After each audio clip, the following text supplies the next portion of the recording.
پھر تلاوت روزانہ کرنی ہے کہ نہیں کرنی ہے؟ صبح و شام کی تسبیحات ہیں وہ بھی کرنی ہے, تہجد کی بھی کوشش کرنی ہے, باپ کو بھی ٹائم دینا, اماں کو بھی, بیوی بچوں کو بھی, پھر اپنی ایکسرسائز وغیرہ صحت کو بھی, پھر باقی ٹائم کس کو دینا ہے؟ وہ پیسہ کمانے کو دینا ہے. پھر اس پیسہ کمانے کے کو جتنا ٹائم آپ نے دے دیا تو اس میں آپ کہہ سکتے ہیں کہ پھر ہم اس کو بڑھائیں کیسے؟ ہم تو 8 گھنٹے کمانے کو دے رہے ہیں, اب اس میں کیسے بڑھائیں ہم؟ تو بھائی کھوپڑی استعمال کر کے کیا کریں, اس کو بڑھائیں. کھوپڑی سے چیزیں بڑھ جاتی ہیں, کھوپڑی تو استعمال مسلمان کر ہی نہیں رہا ہے نا. اب یہ کہ کیسے کھوپڑی استعمال کریں, تو آپ خود استعمال کرو کہ یار میں یہ کام کر رہا ہوں تو میں اگر یوں کر لوں تو یہ ایسے بھی ہو سکتا ہے. یہ بیٹھیں گے تو سمجھ میں آئے گا انشاءاللہ آپ کے خود, لیکن بیٹھتے ہی نہیں ہے, سوچتے ہی نہیں ہے. جو جہاں کھڑا ہے وہیں کا وہیں رہے گا وہ. خیر, تو میں کیا عرض کر رہا تھا؟ وہ تو بات ختم ہو گیا, آپ لیٹ آئے نا, اصل بات کچھ اور شروع ہوئی. اچھا خیر, جلدی سے بات کو میں لے کے آتا ہوں. تو اعتدال جو ہے نا, سخاوت, سخی لوگوں میں آپ اٹھیں گے بیٹھیں گے تو پتہ چلے گا کہ اعتدال کسے کہتے ہیں. عربوں میں بڑی سخاوت ہے, ہم نے علماء میں بڑی سخاوت دیکھی ہے. تو سخاوت کا مطلب یہ ہے کہ آپ اتنا خرچ نہ کریں کہ کل آپ کو مانگنا پڑ جائے.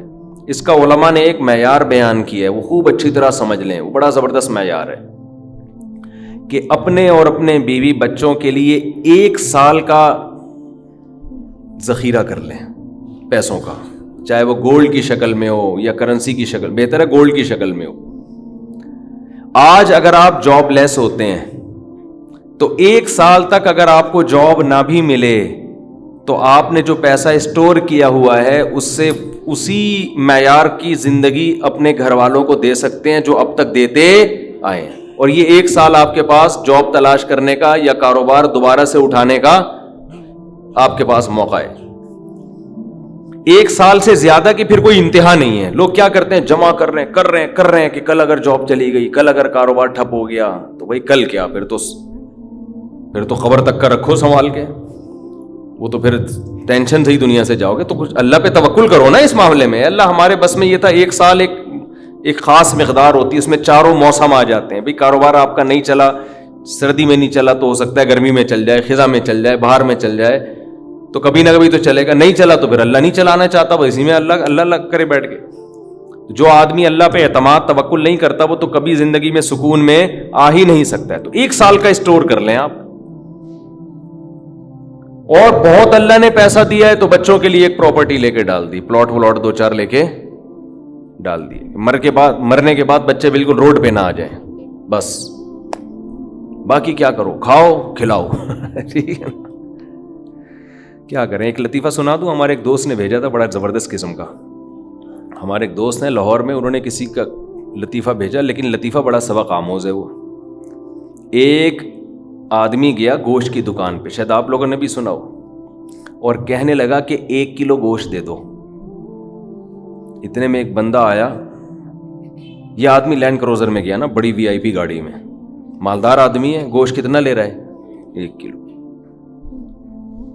دوسرا آدمی آیا, اس نے کہا بھائی 10 کلو گوشت دے دے, چانپیں بھی اور دل بھی, کلیجی بھی, پٹ کا گوشت الگ, بکرے کی الگ نکال, فلانے الگ نکال.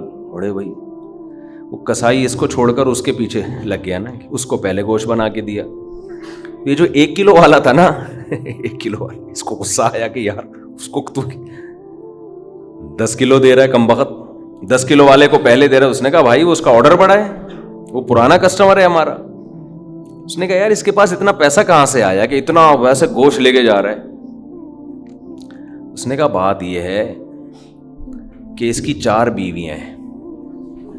اس کی کتنی بیویاں ہیں؟ 4 بیوی, 4 بیوہ ہیں.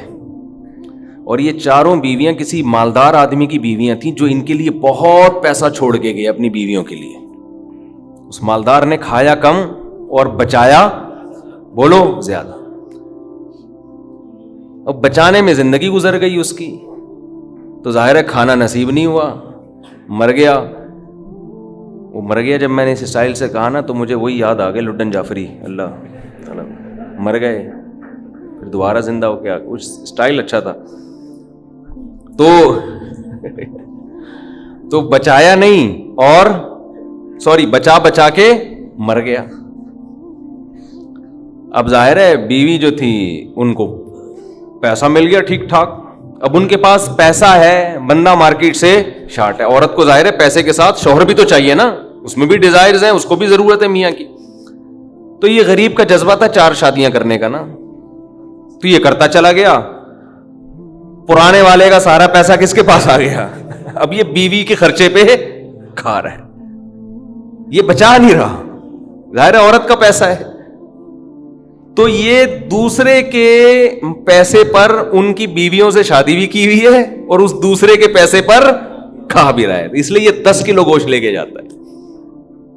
سمجھ رہے ہو, اس نے فوراً کہا میرے لیے بھی 10 کلو بنا دے, میں نہیں چاہتا میرے مرنے کے بعد میرا ہوا بچا پیسہ کوئی اور بے غیرت استعمال کرے. معذرت کے ساتھ, ابے پہلے خود تو کھاؤ. اس وقت جو تمہاری حاضر سروس بیوی ہے, بولو تم جب تک میری بیوی ہو تو کھاؤ, ٹھیک ہے نا, تم بھی کھاؤ میں بھی کھاؤں گا. مر گئے تو بھائی وہ اس کے لیے نکاح کا دروازہ, اور جب ہمارے بیانات چل رہے ہیں تو یہ تو اور دروازہ کھل گیا ہے. پہلے تو بیوہ کو رشتہ ہی نہیں ملتا تھا نا, اب تو بہت سی بیوہ ایسی مارکیٹ میں آ گئی ہیں, پیسہ بہت ہے بندہ نہیں ہے, ہم اپنے خرچے پہ شادی کرنے کے لیے تیار ہے, کوئی شریف آدمی مل جائے ہمیں. اب تو ایسی بیوہ بہت آ گئی ہیں مارکیٹ میں کہ جی پیسہ ہمارے میاں بہت چھوڑ کے گیا, بندہ نہیں ہے. تو میں نہیں کہہ رہا آپ بیوی کے لیے پیسہ نہ بچائیں, لیکن یہ دماغ میں رکھیں کوئی بغیرت آپ کے پیسے پہ آپ کی بیوی کے ساتھ زندگی گزارے گا, خرچہ آپ کا ہوگا, آپ اس کو پیسہ دے کے جا رہے. تو اعتدال اس چیز میں ضروری ہے. ایسے لاوارث نہ چھوڑو اپنے بیوی بچوں کو, لیکن اعتدال اتنا بھی نہ دو کہ ہری ہری سوجنا شروع ہو. بچوں کے لیے بھی بناؤ کچھ. خیر, کہاں سے کہاں بات چلی گئی یار, تو جلدی سے بات کو سمیٹتا ہوں. کیا کروں, پھر گھوم پھر کے ادھر ادھر دائیں بائیں جانے لگتے ہیں. تو یہ میں ان لوگوں کے لیے یہ لطیفہ ہے جو بہت زیادہ بچانے کی فکر کرتے ہیں. میں کہتا ہوں نا, آپ اپنی اولاد کے لیے بچا رہے ہو, اپنی اولاد کے لیے بچا رہے ہو, کھا نہیں رہے, نہ خرچ کر رہے ہو بچوں کے, تو بچے پھر جب بچوں کے پاس آئے گا تو وہ اپنے بچوں کی فکر میں بچائیں گے. تو آپ بھی تو خود کسی کے بچے ہو نا, آپ کھاؤ, بولو مجھے اپنے ابا کے بچوں کی فکر ہے, میرے ابا نے میرے لیے چھوڑا تھا, میرے بچوں کے لیے تھوڑی چھوڑا تھا. اور اگر آپ کے ابا نے آپ کے لکھ کے بجائے آپ کے بچوں کے لیے چھوڑا تھا تو آپ کے ابا تو بڑے بے وقوف تھے, کیونکہ بچوں کے لیے بھی اس لیے چھوڑا کہ وہ اپنے بچوں کے لیے چھوڑے, پھر تو کھائے گا کون پھر اس کو بیٹھ کے. بات یہ کہ اللہ پہ اعتماد اور توکل بالکل ختم. یہ بھول گئے ہیں کہ جب انسان دنیا میں آتا ہے تو صرف پیٹ نہیں لے کے آتا, 2 ٹانگیں 2 ہاتھ کمانے کے لیے لے کے بھی آتا ہے. آپ کا بچہ اپاہج ہے تو سمجھ میں آتی ہے بات, 2 ہاتھ 2 ٹانگیں, تو بھائی جیسے آپ نے کمایا وہ بھی کمائے گا انشاءاللہ. جب آپ پیدا ہوئے تھے خدا نے آپ کی ماں کی چھاتیوں میں آپ کے لیے رزق پیدا کیا تھا, آپ کا بچہ پیدا ہوا تو اس کی ماں کی چھاتیوں میں بھی خدا نے رزق پیدا کیا ہے. تو اس کا مطلب رزق بچہ لے کر آ رہا ہے. تو فکر کرو اعتدال کے ساتھ, اس کو سروں پہ مسلط نہ کرو, مسلط نہیں کرو, مسلط اتنی کرو کہ بس میں نے کمانا ہے, بیوی بچوں کو فی الحال کھلانا ہے میں نے, اس کے علاوہ رزق کے دروازے کھل رہے ہیں تو کھلے, جتنا اللہ کھول دیتا ہے, بعض دفعہ نہیں کھولتا اللہ تعالیٰ. یبسط الرزق لمن یشاء ویقدر, جس کے لیے چاہتا ہوں رزق کھول دیتا ہوں, جو جس کے لیے نہیں چاہتا وہ ایڑیاں کس رگڑ لیتا ہے مگر رزق کا دروازہ نہیں کھولتا. تو ٹینشن کس بات کی ہے, یہ تو اللہ کے ہاتھ میں ہے, آپ نے کوشش کرنی ہے, نتیجہ آپ کے ہاتھ میں نہیں ہے. اللہ غریب رکھے تو بھی خوش, انجوائے کرو یار, جس نے مجھے کھلا دیا تو بس میری ضرورت بھی 2 پراٹھے ہیں, تو میرے بچوں کی بھی یہی ضرورت ہے, اللہ ان کو بھی کھلا دے گا. اللہ میں لاہور سے آیا ہوں, پراٹھا آتے ہی پراٹھا کھایا ہوٹل پہ جا کے, اتنا مزہ آیا کہ سبحان اللہ, نہیں ملتے پنجاب میں یہ والے پراٹھے, یہ چیز نہیں ہے پنجاب میں. پنجاب میں لسی ہے, پائے ہیں ہوں گے بھائی, یہ چیز نہیں ہے بھائی. رفیع بھائی بہت دیکھ لیا, مایوس ہوتا ہے نا انسان جا کے, وہ ناشتے کا وہ لک ہی نہیں آ رہا ہوتا. تو ہماری ضرورت بس یہی ہے, تو اللہ دے دے تو ٹھیک ہے بھائی, کچھ بہت دے دیا, کھا بھی لیا, استعمال بھی کر لیا, تو چلو یار ایک آدھ بحریہ ٹاؤن میں بچوں کے لیے پلاٹ بنا کے چھوڑ دیا, مر آ جائیں گے تو چلو بھائی. اس سے زیادہ tension tension tension tension tension آخرت کی ہے. ہمارے ایک دوست نے پراپرٹی لی, اس کے ساتھ ہی قبرستان بھی ہے, تو بار بار وہاں کھڑے ہو کے بول رہے ہیں کہ یار دیکھو میں ان سے کہہ رہا تھا, ان کو ڈرا رہا تھا.